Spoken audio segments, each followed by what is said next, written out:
Ketika wasit Martin Peterson meniup peluit akhir pertandingan, disitulah para supporter Saint Pauli langsung turun ke lapangan, merayakan kebahagiaan dengan para pemain, staf pelatih, dan manajemen klub untuk menandai kembalinya klub yang berbasis di kota Hamburg itu kembali ke kasta teratas sepak bola Jerman. Di pertandingan versus VfL Osnabrück yang berakhir 3-1 untuk kemenangan St. Pauli tersebut, juga menandai kembalinya klub ke kasta tertinggi sepak bola Jerman setelah terakhir kali mentas di Bundesliga pada tahun 2010, yang pada saat itu dilatih Holger Stanislawski. Kini setelah 14 tahun berlalu, di tangan dingin pelatih 31 tahun Fabian Hürzeler, klub yang bermarkas di Stadion Millantor ini kembali ke Bundesliga. Iya, di tangan dingin pelatih yang pernah mengenyam sepak bola di Akademi Bayern Munchen ini, St. Pauli diubah menjadi tim yang bermain kolektif dan menghibur.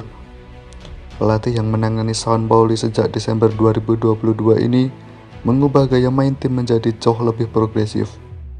Salah satu kunci suksesnya adalah kemampuan merespon apapun strategi lawan dengan counter strategi yang tepat. Apa yang harus dilakukan jika menghadapi lawan yang mengedepankan high press? Bagaimana cara membongkar low block lawan? Bagaimana juga merespon pelatih tim lawan jika bermain narrow? Semua ada solusinya.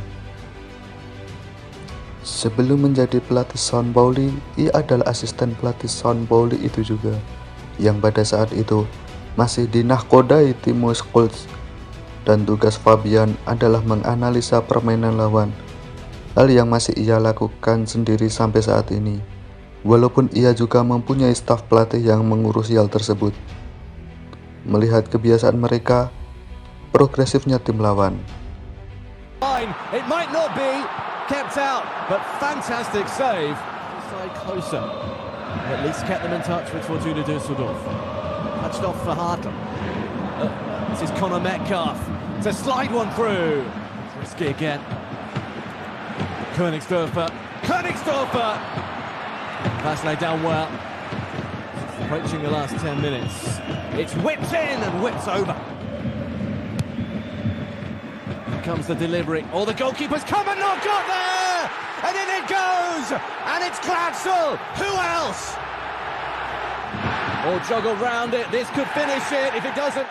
However, it's not that promising. It's a penalty. Rice to finish it. Oh, it's saved by Basili.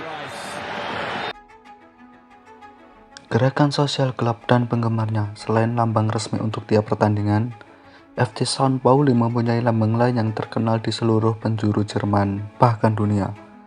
Lambang itu berupa tengkorak dan tulang bersilang berwarna putih dengan latar hitam layaknya bajak laut. Lambang tersebut menjadi penghormatan kepada klub yang sering digambarkan sebagai tim paling sayap kiri di dunia ini. Itu adalah simbol kami, yang miskin melawan yang kaya. Klub kaya seperti Bayern Munchen, ucap Sven Brook, pendukung seumur hidup, dan kepala organisasi penggemar dan keamanan FC St. Pauli. FC St. Pauli juga merupakan pelopor kampanye anti-rasisme, anti-kekerasan, anti-homofobia, dan isu-isu progresif lainnya. Menurut Brooks, St. Pauli adalah klub pertama yang mengkampanyekan anti-rasisme pada 20 tahun yang lalu.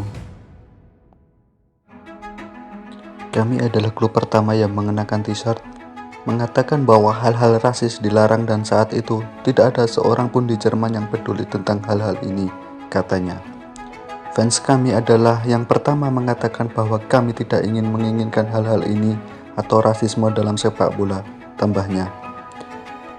Pada 2006, Saint Pauli menjadi tuan rumah Piala Dunia untuk negara-negara yang tidak dikenal.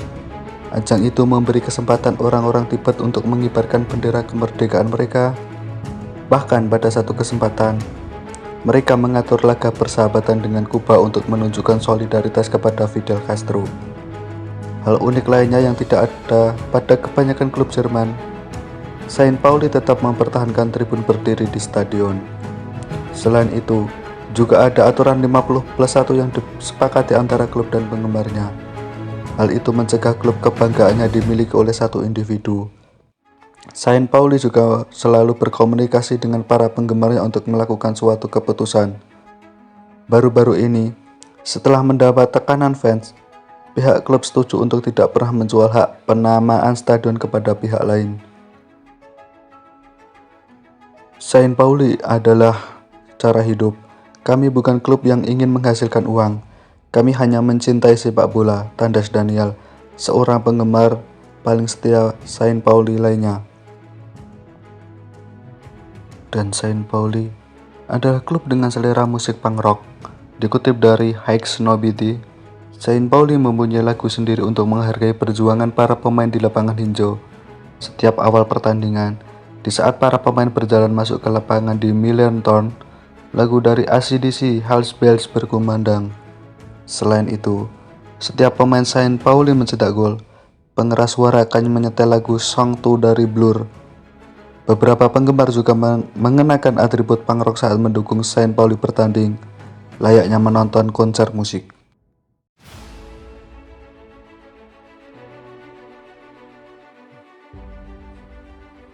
Tentang pernyataan Israel yang dibuat oleh klub pada 7 Oktober 2023. Setiap perang adalah pembunuhan. Tidak ada yang membenarkan kekerasan terhadap warga sipil. Itu sebabnya ada baiknya klub peka terhadap masalah ini. Namun, meski kami tidak ingin melakukan apa-apa, kami sedih karena klub tersebut tidak mengambil sikap terhadap warga sipil Palestina di Gaza yang telah diblokade selama 14 tahun. Tidak mengatakan apapun tentang orang-orang yang diblokade, diserang di Masjid Al-Aqsa pada hari paling sucinya, lebih memilih menjaga keseimbangan. Kami menontonnya diam-diam dan akhirnya mulai merusak keseimbangan tersebut. Kami mengetahui dan memahami sikap sensitif dan hati-hati kaum kiri Jerman terhadap Israel. Sayangnya, karena Holocaust, hal ini akan selalu menjadi sensitif.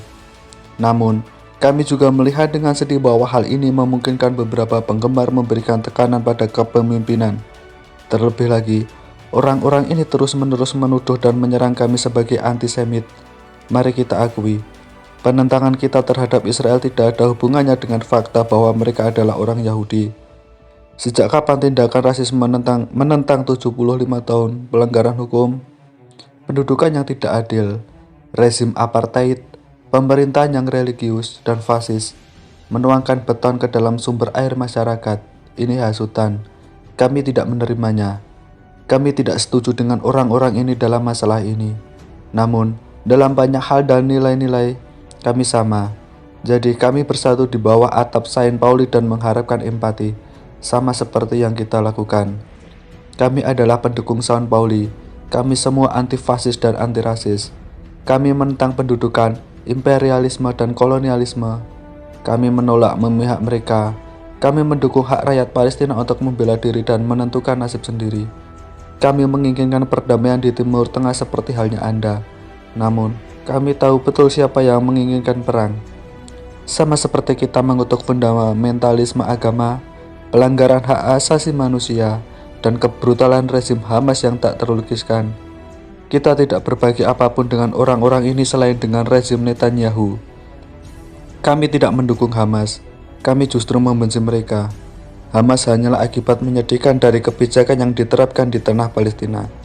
Kami mendukung rakyat Palestina yang lagi-lagi dibom dengan bom fosfor akhir-akhir ini. Hanyalah akibat menyedihkan dari kebijakan yang diterapkan di tanah Palestina. Kami mendukung rakyat Palestina yang lagi-lagi dibom dengan bom fosfor akhir-akhir ini.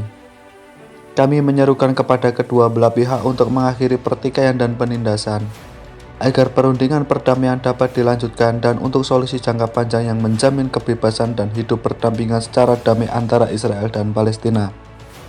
Kami di sini sebagai FC Saint Pauli Internasional yang dipuji oleh manajemen setelah pertandingan Dunfermline.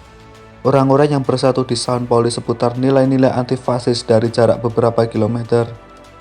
Kami merasa tidak nyaman karena semua pendukung Saint Pauli disebut pro-Israel. Kami mengambil sikap berdasarkan nilai-nilai klub. Kami mengundang manajemen untuk mempertimbangkan kembali posisinya mengenai masalah ini. Bebaskan Palestina, tidak ada perang, perdamaian di Timur Tengah. atas nama klub penggemar FC Sao Paulo di seluruh dunia. Menanggapi klub penggemar internasional mereka setelah dikritik atas pernyataan mereka mengenai perang di Israel, penggemar Sao Paulo membentangkan spanduk bertuliskan "From Gaza to Glasgow, Fight Antisemitisme, Free Palestine from Hamas" pada saat pertandingan melawan Schalke. Setelah membentangkan spanduk tersebut, tak lama kemudian para supporter di dunia rame-rame mengecam supporter Sao Paulo di akun X yang mengupload foto tersebut. Banjir komentar negatif pun terjadi. Antifa kok standar ganda? Seluruh dunia antifasis menentang genosida di Palestina. Seluruh dunia antifasis menyaksikan wajah asli Zionasi yang mengenakan pakaian antifa. Dan Sao Paulo dan kaum kiri Jerman sendirian dengan kebohongan dan rasa bersalah antisemitisme. Dan termasuk komentar-komentar miring lainnya di akun tersebut. Ada bukti hubungan lama tim Jerman dengan klub Skotlandia di antara tampilan yang luas, lencana dan lambang Celtic telah ditempelkan oleh pengunjung luar negeri ke tempat berair tersebut selama ziarah ke distrik tersebut di masa lalu. Fakta bahwa rival sengit Sao Paulo, Hamburg SV, menjalin persahabatan dengan Rangers sejak tahun 1970-an, ketika para pekerja dari Glasgow melakukan perjalanan ke kota pelabuhan untuk mencari pekerjaan, ikut bertanggung jawab atas ikatan yang pertama kali terbentuk 3 dekade lalu. Kedua kelompok supporter ini telah bertemu secara teratur di Hamburg dan Glasgow untuk minum bir, bermain musik, menyanyikan lagu, menyemangati pahlawan mereka dalam pertandingan persahabatan, merayakan solidaritas mereka, dan umumnya bersenang-senang sejak tahun 1991. Namun, apakah hubungan cinta yang telah bertahan selama 32 tahun tersebut terancam kandas? Protes pro-Palestina yang dilakukan oleh anggota kelompok Ultras The Green Brigade di Parkhead pada awal Oktober, hanya beberapa jam setelah militan Hamas melancarkan serangan terhadap Israel Barat dari jalur Gaza, membunuh lebih dari 1.000 warga sipil dan tentara tak berdosa dan menyandera ratusan lainnya. Prihatin dan membuat marah banyak umat Sao Paulo. Seperti halnya melihat bendera merah Front Populer untuk Pembebasan Palestina, sebuah kelompok yang diklasifikasikan sebagai organisasi teroris oleh Uni Eropa. Jika bukan di Inggris, dikibarkan oleh individu yang sama pada pertandingan Liga Champions melawan Atletico Madrid di Celtic Park beberapa minggu kemudian sebelum mereka dilarang tanpa batas waktu karena daftar pelanggaran ringan yang panjang. Spanduk bertuliskan dari Gaza ke Glasgow, lawan antisemitisme, dan bebaskan Palestina dari Hamas, dalam bahasa Jerman dibentangkan di tribun penonton pada pertandingan di Sao Paulo tidak lama kemudian. Gambar hasil Photoshop dengan kata-kata yang diterjemahkan ke dalam bahasa Inggris, kemudian diunduh ke media sosial. Hal ini memicu respon biadab dari Boys Celtic. Para ultras yang keluar dari pertandingan Liga Utama melawan Saint Mirren pada awal bulan lalu sebagai protes atas hukuman yang dijatuhkan kepada The Green Brigade, memposting gambar beberapa anggota mereka berdiri dalam barisan sambil memegang bendera dan spanduk Palestina yang membaca "Fuck Sao Paulo" dan "Free Hamburg from Hipster". Gambaran itu mengecewakan, kata Alex sambil menyalakan rokok di luar bar Sieben, tempat lain di sekitar lapangan yang populer di kalangan pendukung Celtic dan Sao Paulo. Saya pikir banyak orang di sini tidak senang dengan hal ini. Dan juga dengan apa yang terjadi pada hari penyerangan terhadap Israel. Situasi di Timur Tengah sangat rumit. Bersimpati dengan penderitaan rakyat Palestina adalah suatu hal. Namun, menunjukkan dukungan terhadap Hamas, bahkan tampil menunjukkan dukungan, adalah sesuatu yang berbeda. Saya pikir banyak penggemar kami juga kecewa dengan hal itu. Tapi, apapun itu, selamat buat Sao Paulo yang berhasil menjadi juara Bundesliga 2 dan berhak mendapatkan jatah promosi di musim depan.